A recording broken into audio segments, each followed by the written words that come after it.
pembendaharaan dan tuntutan ganti rugi terhadap pegawai negeri yang melakukan perbuatan melanggar hukum atau melalaikan kewajibannya serta menimbulkan kerugian bagi negara.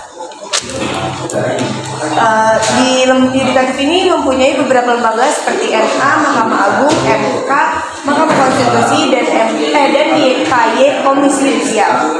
Nah, MA itu lembaga peradilan tertinggi dalam sistem peradilan di Indonesia yang berwenang mengadili perkara pada tingkat kasasi, menguji peraturan perundang-undangan di bawah undang-undang terhadap undang-undang.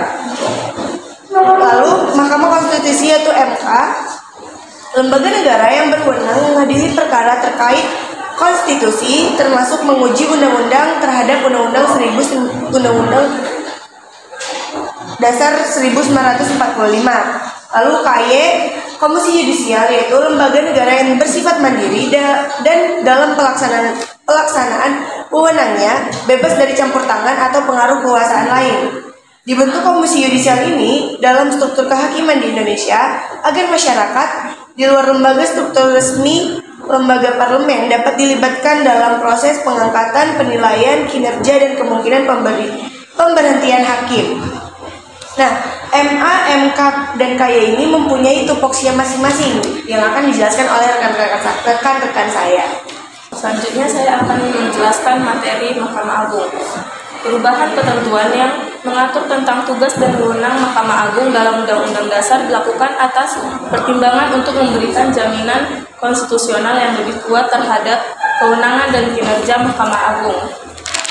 Lalu ada fungsi utama Mahkamah Agung. Yang pertama ada kasasi. Mahkamah Agung bertindak sebagai pengadilan kasasi, yaitu memiliki kewenangan untuk memeriksa ulang putusan-putusan dari pengadilan di bawahnya seperti pengadilan tinggi atau pengadilan banding untuk memastikan kesesuaian dan keadilan dalam penerapan hukum. Yang kedua ada interpretasi hukum. Mahkamah Agung memiliki peran penting dalam menginterpretasi konstitusi, undang-undang, dan peraturan lainnya. Putusan Mahkamah Agung dapat menjadi presiden atau jurisprudensi yang mengikat untuk kasus-kasus serupa di masa depan.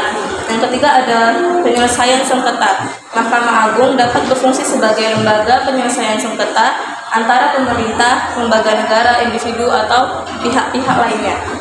Selanjutnya itu ada tugas dari Mahkamah Agung. Yang pertama yaitu peninjauan putusan pengadilan. Nah, jadi Mahkamah Agung memiliki kewenangan untuk memeriksa ulang atau memeriksa kembali putusan-putusan pengadilan di bawahnya seperti pengadilan banding atau pengadilan tinggi. Nah, tujuan dari pemeriksaan ini yaitu untuk memastikan kesesuaian dan ketidakadilan dalam penerapan hukum. Yang kedua itu ada interpretasi hukum. Nah, Mahkamah Agung berperan penting dalam menginterpretasi konstitusi, undang-undang, peraturan, dan perundang-undangan lainnya. Nah, putusan Mahkamah Agung dapat menjadi presiden atau jurisprudensi. Apa itu jurisprudensi? Yaitu keputusan dari hakim-hakim terdahulu yang tidak diatur dalam norma dan dijadikan sebagai pedoman. Nah, jadi putusan Mahkamah Agung dapat menjadi presiden atau jurisprudensi yang mengikat untuk kasus-kasus serupa di masa depan. Selanjutnya yaitu konstitusionalitas. Nah, Mahkamah Agung dapat menguji ke konstitusionalitas undang-undang atau tindakan pemerintah. Jadi kalau undang-undang dan pemerintah dianggap tidak sesuai dengan konstitusi, maka Mahkamah Agung dapat membatalkan atau mengoreksinya. Yang keempat itu ada penyelesaian sengketa.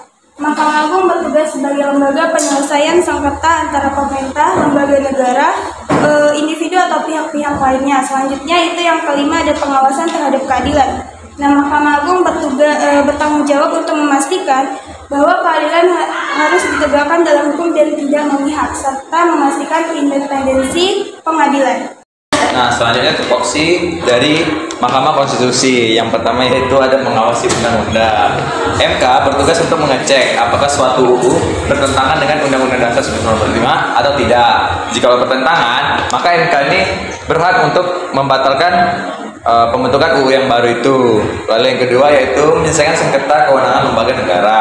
Misal nih, jika ada lembaga negara seperti DPR atau Presiden yang berselisih, maka MK yang berhak menentukan MK yang berhak untuk menentukan jawabannya. Lalu yang ketiga yaitu mengurus persisian hasil pemilu. Jika ada kecurangan dalam pemilu, MK ini berhak untuk memberikan keputusan jika dilakukannya pemilihan ulang atau tidak. Dan yang keempat yaitu membubarkan partai politik. Semisal di Indonesia ada partai politik yang saling berselisih, nah MK ini juga berhak untuk membubarkan partai politik yang menurut MK salah. Oke, di sini saya akan melanjutkan tugas pokok dan fungsi dari Mahkamah Konstitusi. Nah, yang kelima itu ada menangani pemakzulan presiden atau wakil presiden. Jika Dewan Perwakilan Rakyat atau DPR menuduh presiden atau wakil presiden melakukan pelanggaran yang berat, contohnya seperti penggelapan dana, korupsi, ataupun memotong gaji-gaji dari pekerja yang ada di Indonesia itu, MK wajib mengurus dan mengusut tuntas dari permasalahan tersebut. Selanjutnya nomor 6 itu ada menjaga konstitusional warga negara. Nah, MK juga menjaga hak konstitusional dari warga negara Indonesia. Ada yang berhak mendapatkan bantuan dari pemerintah, berhak mendapatkan air bersih, bersubsidi, dan juga tempat tinggal yang layak. Nah, itu MK juga dapat menjaga hak konstitusional warga di negara Indonesia. Selanjutnya, 7. Menjaga supremasi konstitusi. MK memastikan semua aturan hukum dan kebijakan pemerintah yang ada di Indonesia sesuai dengan Undang-Undang 45. Jadi kebijakan ataupun hukum yang diatur oleh pemerintah itu harus sesuai dengan Undang-Undang 1945. Yang terakhir itu memberikan nasihat hukum terkait konstitusi. Nah, kita adalah negara hukum, Indonesia adalah negara hukum. Jadi MK itu memberikan nasihat hukum itu ke presiden ataupun ke MA ataupun ke DPR. Kita banyak yang kayak DPR itu ada yang korup, ada yang menggelapkan dana, itu MK yang dapat memberikan nasihat hukum, dihukum mati, dipenjara seumur hidup, ataupun dikasih denda yang cukup besar. Oke, sekian dari saya, mohon maaf dan terima kasih. Jadi di sini saya akan menjelaskan tentang tupoksi dari Komisi Yudisial. Yang pertama ada hakim pada badan peradilan di semua lingkungan peradilan yang berada di bawah MA, seperti peradilan umum, agama, dan militer. Yang kedua, mengusulkan pengangkatan hakim agung kepada DPR.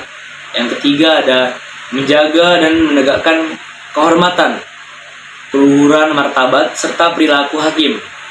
Dan fungsi dari Komisi Yudisial, yang pertama ada mengawasi perilaku hakim, baik MA maupun di bawahnya.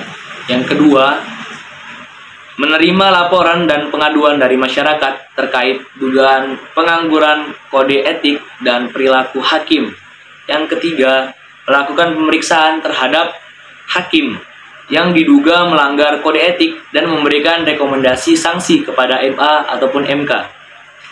Itu saja yang bisa saya sampaikan. Wassalamualaikum warahmatullahi wabarakatuh.